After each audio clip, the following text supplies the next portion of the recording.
Hi everyone, welcome to the presentation on image recognition and object detection with MediaPipe on Android. My name is Anant. I currently work on AI-based dubbing of videos at Google. I've in the past worked on object detection and on-device object detection on Android. I'll be talking about MediaPipe on Android and how to leverage it to perform some commonly performed vision-based tasks on Android. Within the past few years, we've seen a very rapid rise in machine learning tasks being used across mobile applications, especially Android. Some very common use cases are QR code detection, face detection for authentication, and optical character recognition, or OCR. In this presentation, we'll be learning more about MediaPipe, which is a popular open source machine learning framework that is also cross-platform. With MediaPipe, we'll be focusing on image recognition, object detection, and we'll also briefly touch upon image segmentation. I'm not speaking on behalf of Google or Alphabet here. So looking at the agenda for today, this is what we'll be covering. First of all, what is MediaPipe? We'll briefly be talking about what MediaPipe is and what you can achieve with it on Android. We'll next be moving on to MediaPipe tasks and graphs. MediaPipe relies on concepts called tasks and graphs. We'll be delving into what they are and how they're applied across MediaPipe. These aren't specific to vision-based tasks, so these will be useful across MediaPipe, no matter what platform you're using it on. We'll then come to vision-based tasks. Here we briefly touch upon what you can do with MediaPipe with respect to vision-based tasks. Object detection is where we will perform a deeper dive into how one can detect on-device objects using MediaPipe on Android. We will then come to image classification, which is very similar to object detection. And we classify what is present in an image using MediaPipe on Android. Towards the end of the presentation, we look at image segmentation. Image segmentation is something that is used all over mobile apps at the moment, from filters in social media apps to background blurring in video conferencing apps. These all use image segmentation. And we will take a brief look at how we can segment images using MediaPipe on Android. On-device machine learning and MediaPipe, towards the end, we'll discuss why on-device machine learning is so powerful and why it's gaining popularity, and what scenarios it's suitable in, and what scenarios we should not use it in. At the end, we'll briefly summarize what we've learned in this presentation. So coming to what is MediaPipe, MediaPipe Solutions provides a very robust set of libraries and tools that help us incorporate artificial intelligence and machine learning techniques into applications. A few important points here. MediaPipe is used to build real-time machine learning pipelines. It's very versatile, very customizable, and lets users perform a very wide variety of tasks, such as vision, text, and audio, though the focus of this presentation is going to be on vision. It enables real-time applications, since on-device models can benefit from extremely low latency. MediaPipe, as I mentioned, is cross-platform, so this ensures a uniform experience across platforms and functionality, which in turn simplifies development and maintenance. So as you can see, it's available on Android, iOS, Python, and the web. So we previously very briefly touched upon vision-based tasks. I'd explained that they can be object detection, object classification, and segmentation. There are some other tasks that MediaPipe can also do. Some examples are text classification, language detection, audio classification, and generative tasks. By no means is MediaPipe limited to this. Again, we'll be focusing on vision-based tasks in this presentation.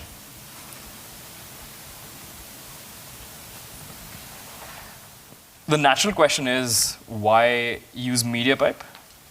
So MediaPipe provides end-to-end solutions for common machine learning tasks. This can significantly speed up development. For instance, if you're trying to create an app that's focused on video conferencing, and you want to, say, blur the background, as is common in a lot of apps these days, MediaPipe provides segmentation capabilities. We'll talk about this in a bit. This ability is provided out of the box. So you can choose to focus on your app and let MediaPipe do the rest. We also know that GPUs are gaining a lot of popularity day by day. They're very widely used for inference and also training of models. MediaPipe lets us decide which one to use, GPU or CPU, depending on the nature of the device that your app is running on. So not all devices are created equal. MediaPipe lets you decide which one to use on what device. I'd also previously mentioned that MediaPipe is open source. So that means there's a very large community of contributors and users. It's generally pretty easy to get help with something if you're stuck somewhere. Updates are pretty frequent, and the entire knowledge base is shared. So that's a huge advantage of MediaPipe being open source.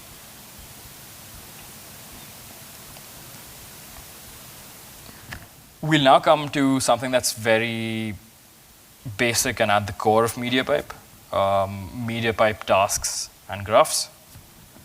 A MediaPipe task refers to a specific function or operation that the framework performs, such as object detection, hand tracking, or face mesh generation.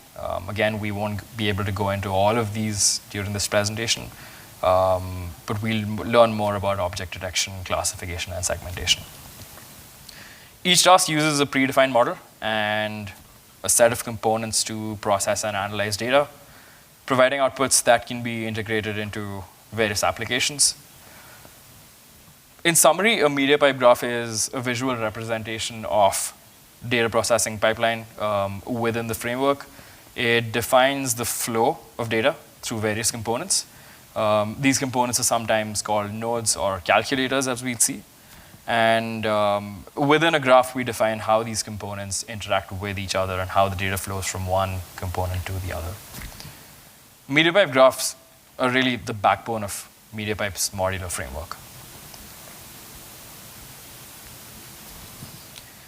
Each graph consists of nodes, as I'd mentioned. They're also called calculators. Streams of data are passed in between nodes, and these form edges of a graph. There's something called protocol buffers, or protobufs, or protos, if you're familiar with that, which is essentially a data format that allows us to define in language neutral and platform neutral language some data and then serialize the data into compact binary format, which is also generally human readable. This makes it efficient for data exchange between applications or services, and as well as storage. So we'll see an example very shortly, a very simple example.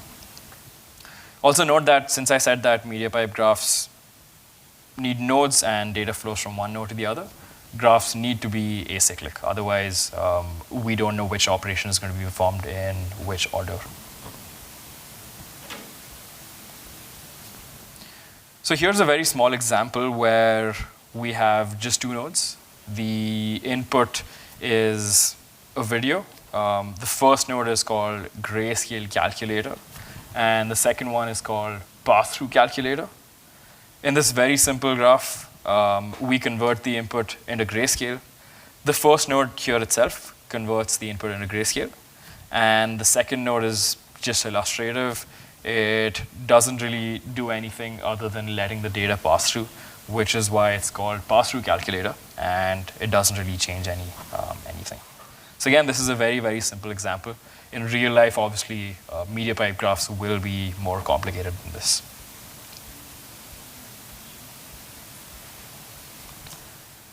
I'd mentioned that graphs are sometimes defined as protocol buffers, and this is a very, very simple example. On the left, we have the definition of the grayscale calculator node. The input stream is the input video. The output is a grayscale version of that video. On the right is the second node that I discussed. It's called pass-through calculator. The input stream is the grayscale video, which was the output of the node that I described on the left. The output, again, is just an output video which is unchanged. So that's why it's called a pass-through calculator.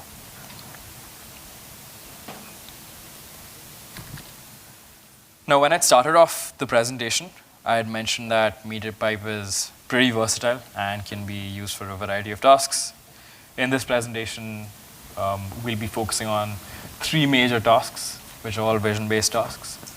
Our focus here is on, firstly, object detection, which in short is detecting objects of multiple classes within an image with a specified confidence measure or probability. Next is image classification. Within image classification, we want to identify what an image represents from a set of classes that are predefined. Important to note is that we're assigning only one class per image, and we will see an example later on. And lastly, we'll be looking briefly at image segmentation, which is, in other words, partitioning an image into distinct regions corresponding to different objects or objects of different classes. And we'll see examples of these as we go throughout the presentation. So in this slide, I have 3 images. This is 3 different images with 3 different scenarios. It's an object that I found on my desk. I decided to try MediaPipe on it, and we have 3 examples. The first one is object detection. We simply detect the object here, along with a bounding box that indicates where the object is and provides us with details on the geometric location of the object within the image. So that's object detection. Image classification, as I had previously explained, MediaPipe's image classifier tells us what exactly is in the image. So for instance, here, MediaPipe classifies the object that I've shown as a cell phone, and this is clearly not a cell phone. So that's just a reminder that models can also get things wrong. There's never a classifier that's 100% accurate. Then we come on to image segmentation. In this case, we just have a rectangle being drawn to segment the object of interest in the image. However, in most cases, most objects will have curved edges. We will see examples of segmentation in the following slides. So this was just a very quick introduction into what 3 classes we're going to be looking at here. So let's start off by learning about object detection. What we learn here with respect to setting up MediaPipe for object detection will apply to image classification and image segmentation. So very, very similar setups for all 3 things. As a reminder for object detection, we are interested in the bounding box or the geometric location that best captures the location of an object of interest in an image. What we're learning here, as I had mentioned, MediaPipe is cross-platform. So though what we're learning here, it's specific to Android, these fundamentals apply across platforms. So what we're learning here will be very easy to apply elsewhere on Python or on iOS or the web.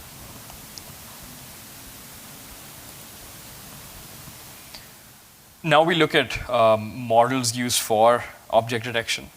We previously mentioned that object detection requires an ML model to be used on device through MediaPipe.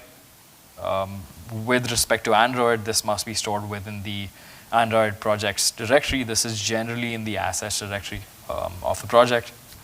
At this stage, we also might be thinking, this is a very natural question, which model should we use? Because there's a very wide variety of choices. So it's recommended that we start off with default models. Choosing which model to use can be something that's very nuanced and a pretty important decision based on what you're developing. It's good to familiarize ourselves with MediaPipe before we actually set out to choose a model specific to our use case. But that's something that MediaPipe also does allow you to customize models. Most models that we use with MediaPipe are going to be in the TensorFlow Lite format, so they'll be TensorFlow Lite models. As a refresher, TensorFlow is a machine learning framework that allows us to build and train models both.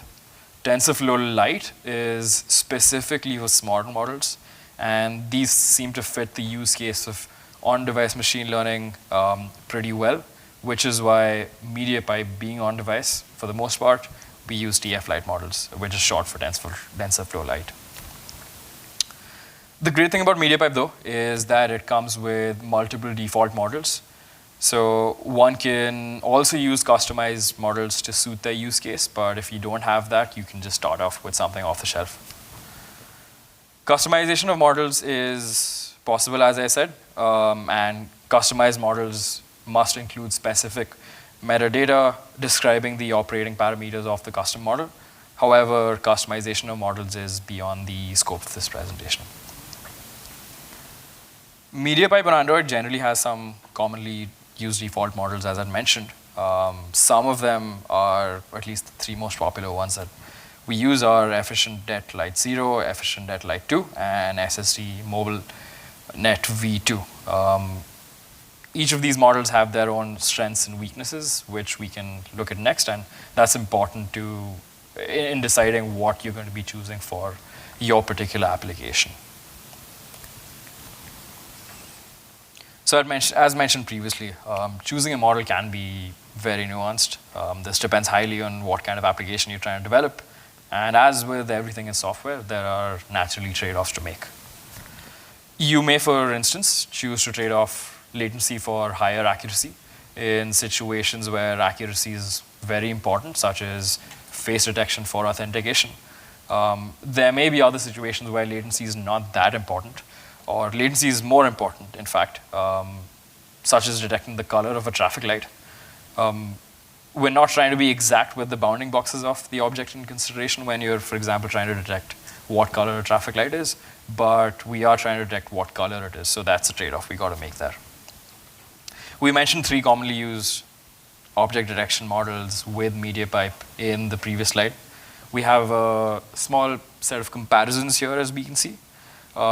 Starting off with the fastest, SSD Mobile Net V2. That's generally the fastest model that we have. Amongst these three, very lightweight, but the trade-off here is accuracy. It's not as accurate as Efficient Det Lite 0, which generally is accurate, not as lightweight as SSD Mobile Net V2, and strikes a good balance between latency and accuracy in general. Efficient Det Lite 2, more accurate than Efficient Det Lite 0, but then the trade-off is that it's slower and generally is more memory intensive. So we have three comparisons here. Depending on what your application is, you might want to choose one of these three to start off with.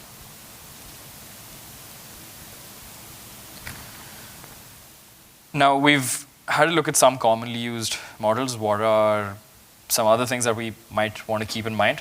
So I think the first thing is that cost to customers.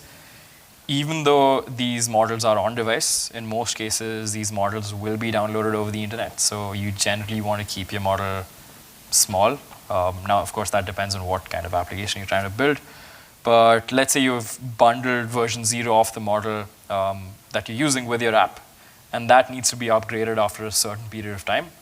It's going to be over the internet in all probability, right? Now, this is a cost the customer has to bear.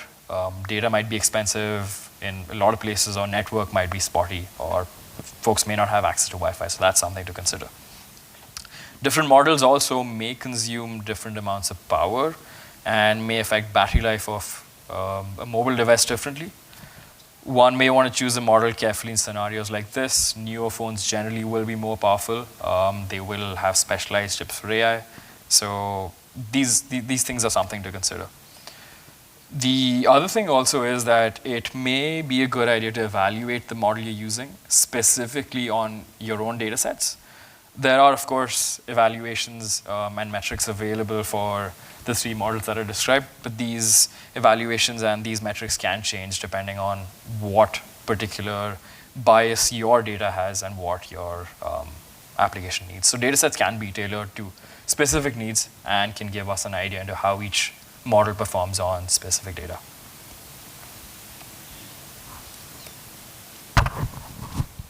Now let's talk about integrating with MediaPipe, and let's talk specifically about object detection with MediaPipe. Integrating with MediaPipe is fairly easy. Just a quick refresher that Gradle is generally a powerful, flexible build automation tool that's used primarily for managing and automating the build process while developing for Android. The object detector can be added to your Gradle dependencies using com.google.mediapipe tasks, and then you can get the latest release version by using that. And we'd previously seen that, I'd mentioned that MediaPipe lets us customize what part of the mobile device's hardware we might want to use, CPU or GPU. This can be considered, or this can be configured rather, with base options, which I will come to next. So what are base options? Base options typically helps us specify the model path, the number of inference results, and what hardware to use, and so on. So it's essentially customizing how we want to run the object detector.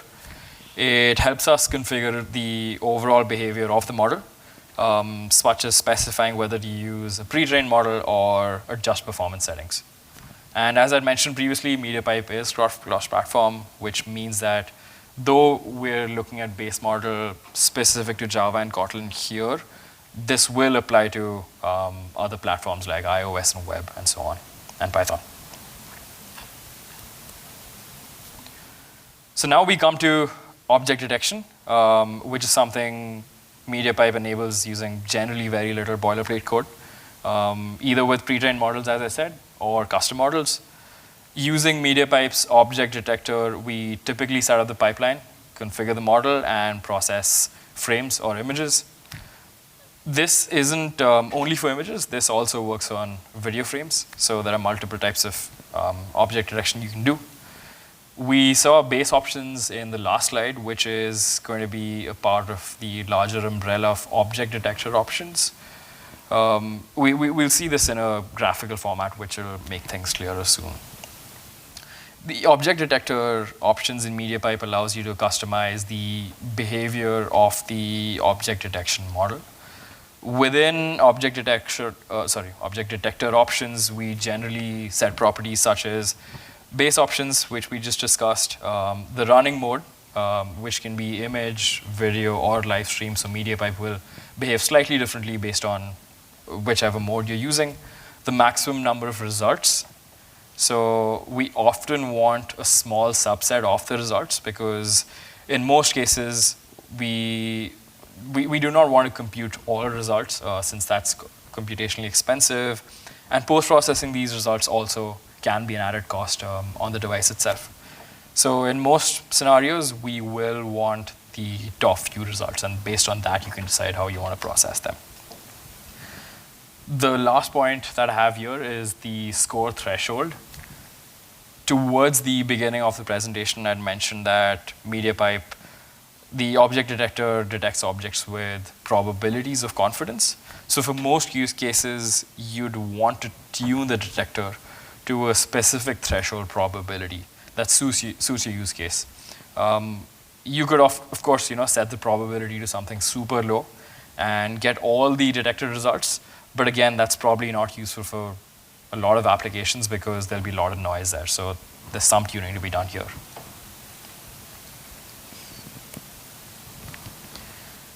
Okay, now this is just a diagrammatic representation of what the object detector contains. We saw how to define base options. We saw the running mode, which is either live stream, video, or image. We have the maximum number of results that we can set that we want. We have the thresholds. We also have the concept of an allow list or a deny list. So if we specify an allow list, only objects with categories that are part of the allow list are filtered through to the final result set. Whereas if we use a deny list, objects with categories that are part of deny list are filtered out of the final result set. And this can be useful in many cases. So for example, if you have sensitive images where you don't want to detect objects, you can maybe specify something in a deny list, and you can do something similar with an allow list in other scenarios. So one important thing to also note is that the use of both an allow list and a deny list together isn't permitted because that doesn't make logical sense. So that will result in an error. Okay, at this point, we've learned how to initialize MediaPipe's object detector. The next step naturally in the sequence is to prepare an image for inference. And by inference, I mean performing the machine learning task that we're talking about, which is object detection here. And then finally parsing the results once inference has completed. So MediaPipe has a special image class called MP-image, which is short for MediaPipe image, which is immutable. And it's designed to be shared across platforms. So we convert a bitmap to an MP image using a bitmap image builder. So in Kotlin, it'll look something like this that we have on the screen. It'll be something similar in Python and other platforms too. So once we have an image frame in the MP image format, the next step is to run inference. Running inference is very, very simple. Once we've initialized our object detector, as we saw in one of the previous slides, we can just call object detector.detect with the MP image being passed in as an argument. Alternatively, if we want more flexibility, we can run this with image processing options. So image processing options specifies how the input image is going to be processed before inference. So for example, you may want to run object detection on only a specific part of the image. For multiple reasons, maybe the image is too large and you want to focus on a particular part of the image. You don't want to waste too many computational resources and so on. So image processing options can help you narrow down on a particular part of the image or rotate the image before you're detecting objects and so on. And we'll see something similar when we're looking at classification and segmentation too. Okay, now we look at the part where we've performed inference. We have results from MediaPipe. How do we make sense of these results? The results of inference with respect to Android is returned in the form of an objective class object detector result. Object detector result consists of a list of detections, and these are encapsulated in turn in a detection class. So with every detected object in detection, the class, we have the following information. First is, of course, the bounding box of the detection. This essentially tells us the coordinates of the bounding box, so where geometrically the box is located in the image. And from this, we can infer the dimensions of the detected object. Score, by score we mean the confidence score of the detected box, or the probability that the box is something that we wanted with respect to object detection. And then finally, we have a display name, which is a human readable string, because we also want to be able to identify what the object was. And we'll shortly come across a few examples, and it'll probably become a little clearer. So in this slide, I have 4 images. These are all images from my house. We're displaying objects within each image of the highest score. So starting from the left, that's a pretty interesting image. That's an image of me taking a picture of my own reflection on my TV. In this case, the model still detects that a person is present in the image, and this is despite it not being super clear that that's a person and the lighting is not great and so on. But that's the highest probability in this image, therefore you can see that a person's been detected. With the second image, we have an acoustic guitar and a couch. The model here detects the couch with a higher confidence than the guitar. This is despite the guitar actually being more prominent in the image, in my opinion. So again, models will not always get things right. This is why evals are important. The next image is even more interesting, in my opinion. It's a low light image. Even here, the model does pretty well. while detecting my laptop, and it detects it with a confidence of more than 50%, which is, in this case, not bad at all.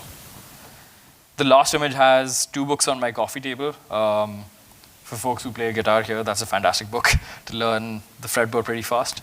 It detects the book here again, the book that's more clearly visible. That's detected with a probability of 0.58, which again is not bad at all in this case. So these are examples where the model did well.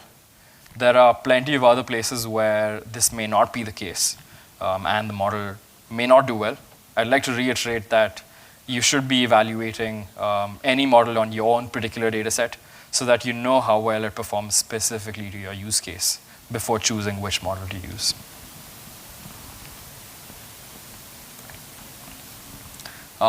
This slide contains some real-world examples of some labels that MediaPipe does support. You can see the efficient data light model covers some very niche examples such as donut, toaster, and even a pizza. Remember, these are just default labels, and you can use custom models with MediaPipe and define your own labels. So that was a brief summary on object detection. And we've learned how to set up object detection with MediaPipe, how to process and filter out the results from the object detector if needed, and how to identify what an object may be. Now we move on to image classification. In the context of MediaPipe, image classification refers to the process of assigning a label or category to an entire image based on its content. Unlike object detection, which identifies and localizes multiple objects within an image, image classification provides a single label that represents the primary content or the class of an image. In this example, we see again the image that we'd seen previously. This is classified as a cell phone, which I'd previously mentioned is not correct. This is a portable speaker. So just a reminder that models do not always get things correct. The initialization steps for image classification are very similar to what we saw in object detection. You might remember base options from object detection, so we need to set that up. As a refresher, base options include settings like the model path, the number of results to return, and what hardware, CPU or GPU to use. So we set up base options. We also set the running mode, which is image, video, or live stream. And then we set the maximum number of results we want the classifier to return. And finally, we set the minimum confidence probability that each result should be filtered on.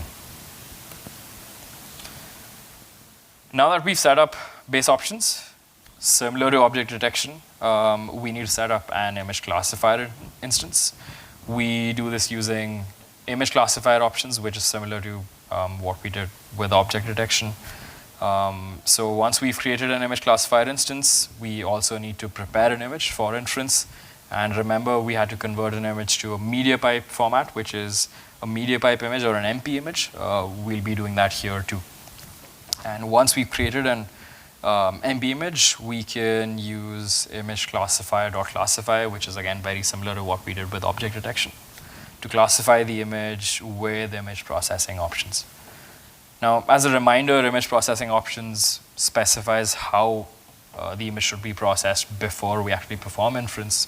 So you can choose to focus on a specific part of the image, or maybe rotate the image before you actually classify it. And in case none of these apply, you can just omit image processing options. So that also works. So the call that I mentioned here, if you remove the second argument, that would also work.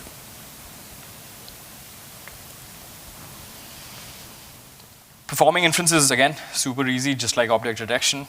We just say image classifier.classify, and that returns classification results in an image classification result object.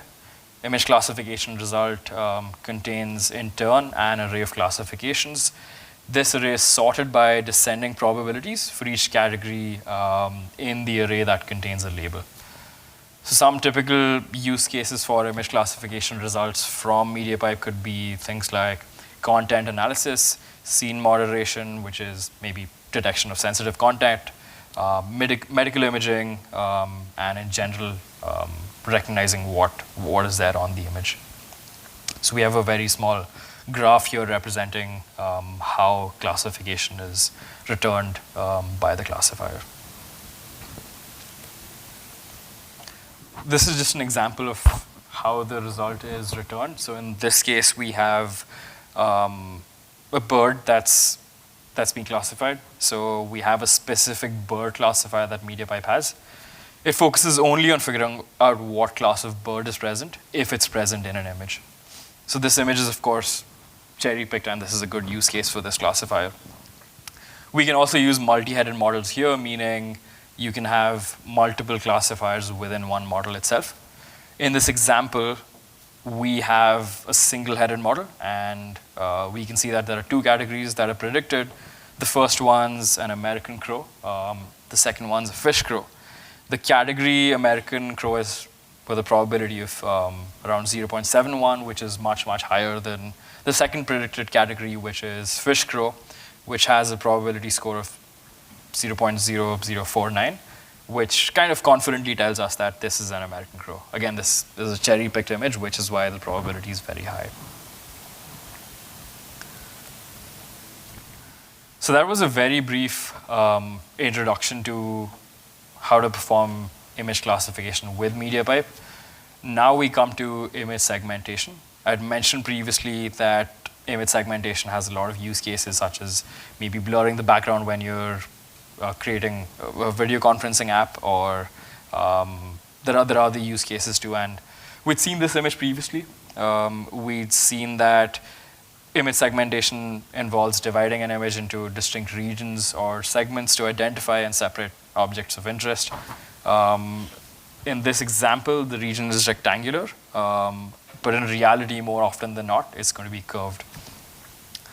Image segmentation, on an average, in most cases, is more computationally expensive than object detection and classification, and that's generally because we have a lot of points that we have to detect because most borders will be curved.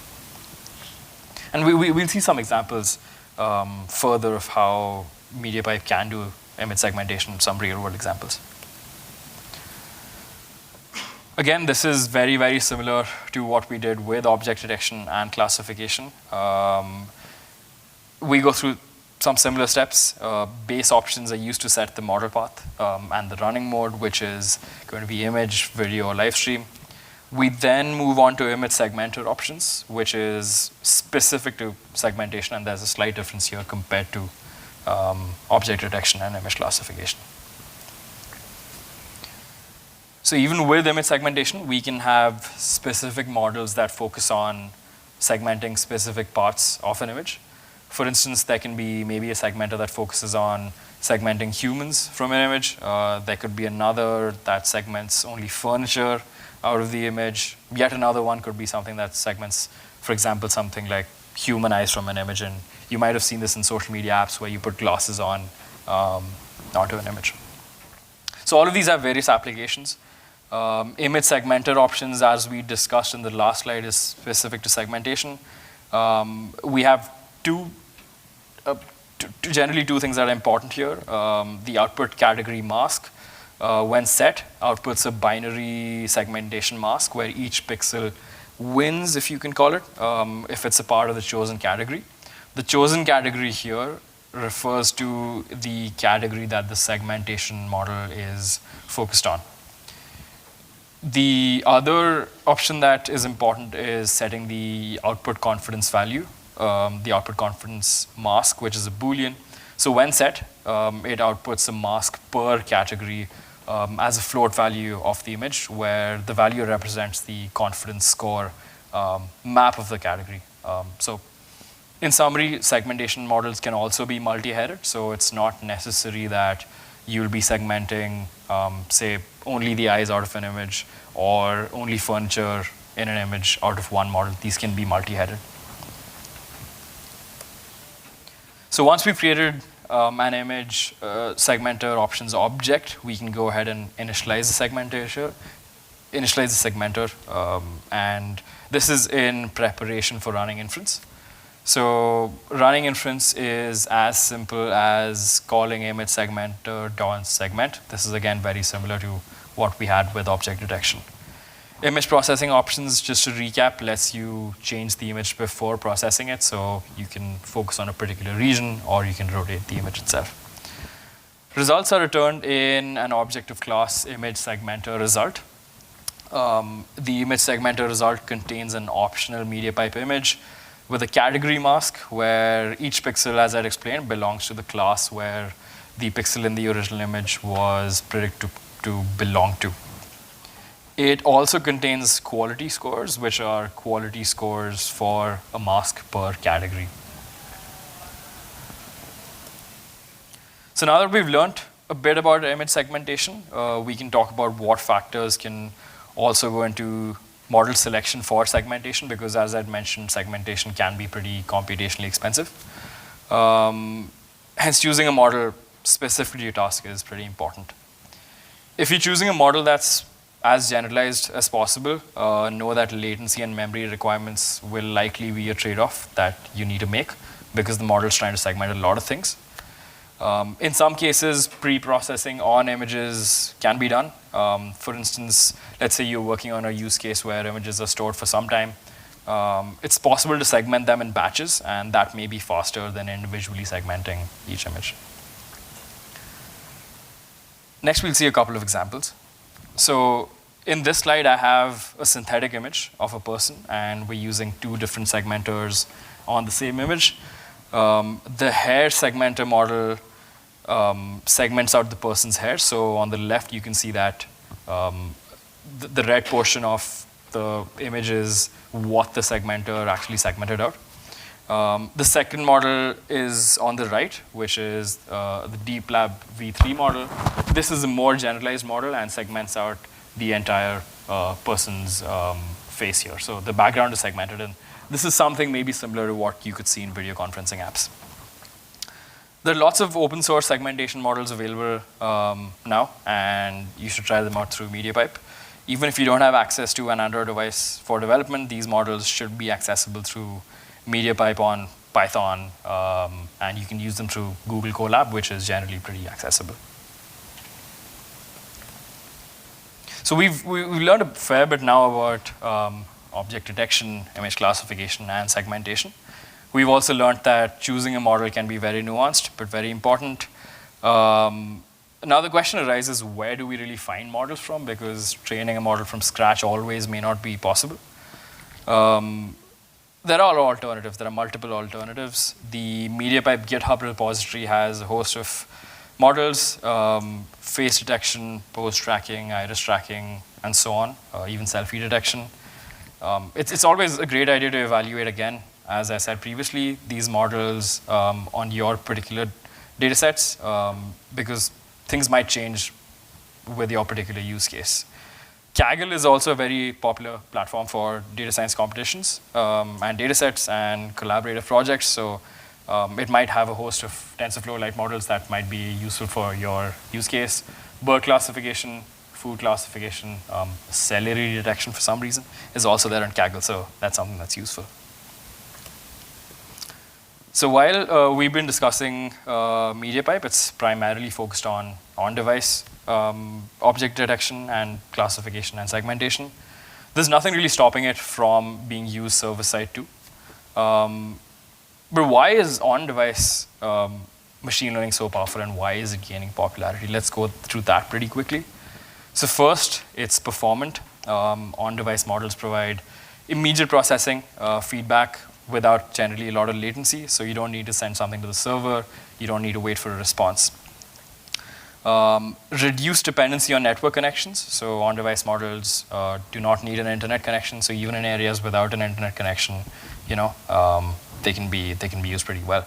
The private and secure data does not need to leave your mobile device, so that's another huge advantage.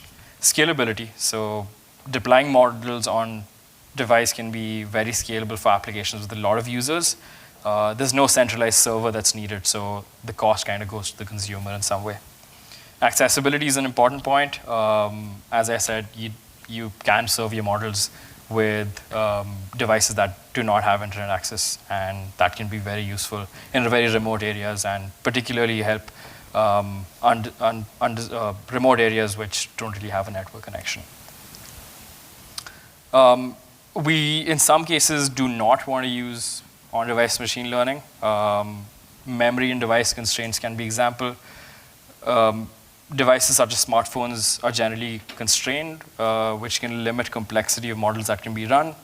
Energy is another important consideration. On-device models do take a lot of battery. Android especially is pretty fragmented, so fragmentation is a problem.